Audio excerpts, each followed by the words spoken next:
Well, welcome back, everyone. It's been another historic day in markets with the S&P, E-minis, and NASDAQ making new all-time highs. The S&P remains in the uppermost quadrant of that four-quadrant channel going back to October of 2022. It is the area where we either perform or plunge, and we are in that uppermost quadrant. The danger line of most importance would be that pink line right there. Coming down below it potentially opens the door for downside risk. There are some support levels on the way down, namely in the 74.40-ish area, but down here in the 73.40s is the bigger danger line if we so should come down. We still maintain an uptrend channel from the 30th of April, and we pushed up into the upper half after dipping down to the bottom. The next usual move would be to complete by rising up to the top of that channel and being very close to the top of that long-term channel, more likely to get up there before a roll back down. Do the multi-time frame technical dashboards validate that we're more likely to see at least another attempt higher? The answer to that is a yes, and here it is.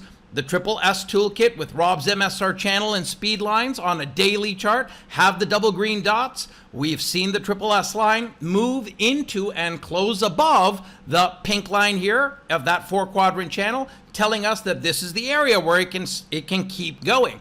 And daily chart looks out a week to two. The 4-hour chart is nudging up against the center of the channel. Same with the 1-hour chart. Both maintain buy signal states. Now we're very elevated, very stretched, so I'm keeping duration of trades much shorter, and I'm keeping position sizes smaller. I did a session informing folks and educating folks a little bit about the Triple S toolkit, and thanks to all of you that attended, and a warm welcome to all the new Triple S students. Did that earlier this morning, and then did some more trading on the NASDAQ and the ES. In fact, did an into the close session with members in the active trade room, did some trading there from 3 to 4 p.m. And I was able to increase the results overall that I have, grossing on the day just a little over $1,200 and getting my tally up from last Friday up to about 18,100 plus. And these are, of course, trades in my prop accounts.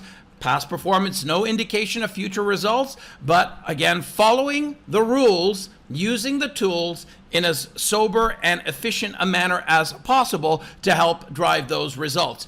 I look forward to seeing folks that are part of the WealthCharts fold on WealthCharts tomorrow midday for my session. And of course, look forward to seeing folks in the active trader room that are members there. And I very much look forward to seeing you in videos just like these in the days to come. Have an incredible rest of your day. Thank you so much for watching. And again, a big thank you for all of those that attended our session this morning. Have a great rest of your day. Bye for now.